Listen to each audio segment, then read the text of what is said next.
أعوذ بالله من الشيطان الرجيم بسم الله الرحمن الرحيم الحمد لله وصلى الله على سيدنا محمد وعلى آله وسلم abooluganda ebitiibwa nyagadde tutunuulire ku nsonga emu ng'ensonga eno mu bulamu bwaffe eriwo okubeera ng'etumalira ennaku yonna gye tulina ensonga y'okubeera nga omuddu yandyetaaza okubeera mu bulamu nga talina bizibu byonna kyeraliikirira nti kino ensonga tulina emu ensonga gye tulina kwe kutya Allahu tabaraka wataala omuddu senga abeera mu baddu abatya Allahu tabaraka wataala tabeerako nakunakuwala nakweraliikirira bizibu bino na biri ate era Allahu tabaraka wataala amumalira ebizibu byonna mu kutya Allahu tabaraka wataala mwe muli omuddu okubeera nga wangala mu bulamu obulungi bwe yandyetaaze biki byotya mu bulamu bwo biki byeweraliikirira mu bulamu bwo wangaliramu ebyo byonna bivaawo na kubeera ng'omuddu atidde Allahu tabaraka wataala mu kutya Allah mwe muli obulungi obwo bwonna Allahu tabaraka wataala nga bategeeza mu surati Nahl aya 10:28 aya esembayo n'atugamba nti inna Allaha ma'a alladhina ttaqaw walladhina hum muhsinun mazima Allahu tabaraka wataala ali wamu n'abo abatya Allahu tabaraka wataala ate era ali wamu n'abo abalongoosa mu kutya Allah ayimirizawo ibaada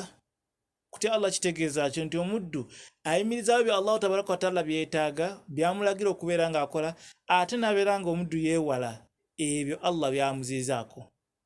Allah byakuzizizzaako tokola kino n'obeera ng'obyewaza tuyita okutya Allahu tabaraka wataala byonna bw'obeera ng'obirese n'oyimiriza byo byakwetaagamu oba otidde Allah nabwe kityo Allah tugambye ali wamu n'abo abamutya ate ali wamu n'abo abalongoosa mu mirimu gyabwe nti bakola emirimu gyabwe mu mbeera esinga okubeera ennungi wakati waabwe balongoosa mu bwe kityo Allahu tabaraka wataala watu watugamba nti otubanga tumutidde ajja tumalya byonna tunulya Allahu tabaraka wataala watubeera nga tutegeeza n'atugamba nti walau anna ahla alqura amanu wattaqaw senga abantu bannanyini byalo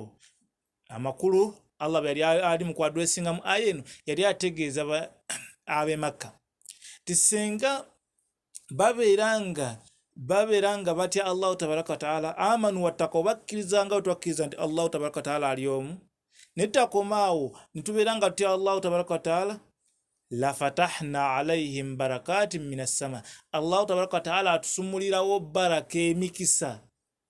buli omu kyanoonya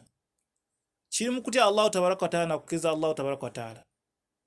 anoonya omukisa bagenda kubasaba baganda bagenda wa bonna anoonya mukisa naye omukisa guli luddawa omukisa ogwo gwe twetaaga guli mu kutya Allahu tabaraka wataala atugambye la fatahna alaihim barakatin minas sama naye n'ayongerako bw'abamaliza aya eno abeera ng'agamba nti walakin mazima tubeera nga tumulimbisizza kadhabu tubeera nga tulimbisizza amateeka ge ne tugaana okubeera nga tumugondera Allahu tabaraka wataala ensonga kwaki tuli mu buzibu obufaanana butyo oba obuzibu bwe tulimu mu nnaku zino mu kutya Allahu tabaraka wataala mwe muli emikisa ekyo kimu mu kutya Allahu tabaraka wataala mwe muli Allah okubeera nga atumalira ebizibu byaffe byonna laba bwategeeza mu surati Talaq aya ey'okubiri ku aya ey'okutaano n'abeera nga atugamba nti waman yattaqillaha yaj'al lahu makhraja waman yattaqillaha yaj'al lahu makhraja yenna yenna omuddu abeera nga atya Allahu tabaraka wataala Allah abeera nga amuterawo obufulumiro takoma kubeera nga kuteerawo obufulumiro oli mu nnaku efaana etya oli mu bizibu bifaana bitya Allah akukubirawo amakubo ewatali kkubo nabwekityo Allahu tabaraka wataala yaj'al lakum makhraja wa yarzuquhu min haythu la yahtasibu takomaawo n'abeera nga akugabirira min haythu la yahtasibu wonna wotasuubiridde nabwekityo mu maduwa gaffe twandisanyi tuyitirize okusaba Allahu tabaraka wataala atugabirire mu mbeera min haythu yahtasibu wa min haythu la yahtasibu mu mbeera gye tusuubiriramu nti omuddu olina akalimu k'okola okola kalimu kikabusomesa ntunda ndi musuubuzi ebyo tubisuubiriramu nti nawo Allah asobola tugabirirawo naye Allahu tabaraka wataala atugambye mu aya wa yarzuquhu min haythu la yahtasibu Allah akugabirira gwe kola kimu kyakumutya yimirizaawo ibaada nga bwazeetaaga okusaalako okusiibako weewale haram